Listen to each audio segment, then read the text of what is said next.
it's a pretty quick run before we close up his pre-presidency life, because in 1820 he's in the Senate from 1821 to 1828. By this point, he now knows how to run the political machinery, and I think this is where it becomes we start to see that switch. Well, what's the old expression? Power corrupts, absolute power absolutely corrupts. Yeah. And he ends up having this team of like editors and newspaper writers all over the nation that hype him up. And he starts he runs kind of like the first tech bro campaign for federal office, where he's using like basically technology at the time, I guess, like the rapid introduction of them being able to print newspapers and how that system works, to paint himself in a favorable light. And he gets up there and he's in the U.S. Senate, and he's doing stuff that actually sounds very federalist.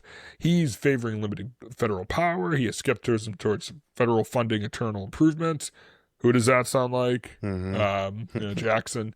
He has a very restrained tariff posture, very much aligned with with traditional Republican doctrine. Again, not Republicans today, the National Republicans.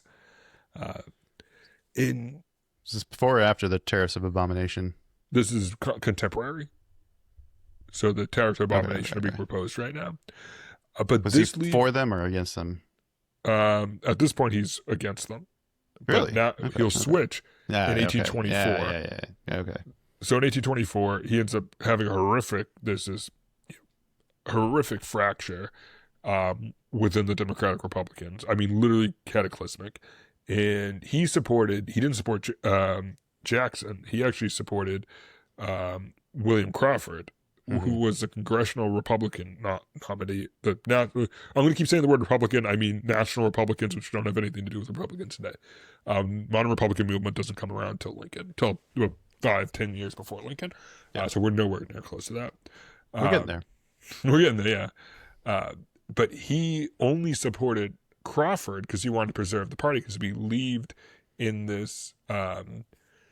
He believed in this, like, if the party machinery fails, everything else fails. So he was doing everything to preserve that. But then John Quincy Adams prevails, and Martin Van Buren kind of views this as a threat to this idea of like parties, not individual people. Parties decide who wins and who loses.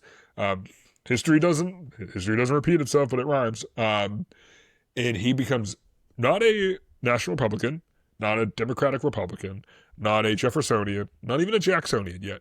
He becomes an anti-Adams, and he runs the anti-Adams coalition, and he just happens to gravitate around Jackson because he thinks Jackson has the best chance of defeating Adams. Wow, really? So, no wonder why you hate Van Buren so much. Oh, yeah. It's like your literal supervillain, dude.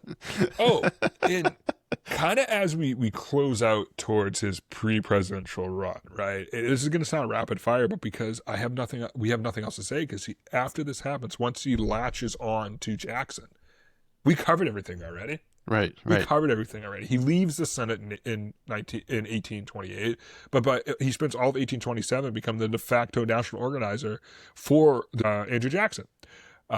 He ends up returning to the governor of New York. He takes office in 1829, and he ends up doing all these like economic reforms. But his signature initiative was something called the Safety Fund Banking System, which is like an early version of FDIC. And we'll see this during his presidency come back during the Divorce Act. But that should show how much aligning with Jackson kind of was like against his natural inclination, because he's in there trying to protect banks and allow for centralized holding. This is after the Second National Charter got destroyed by Mr. Jackson. And like basically the whole free banking experiment of the Americas kind of failed during that whole period. Yeah, that's not a bad way to describe it, guy. That's a very good way to describe it. But the idea of what he was doing with the safety fund was to support note holders. It wasn't to support the use of species, but for note holding. Just protect the people. Yeah, and we still have that. We still have FDIC to today, and there's an argument to be made. The reason we haven't had such bad recessions is because FDIC exists.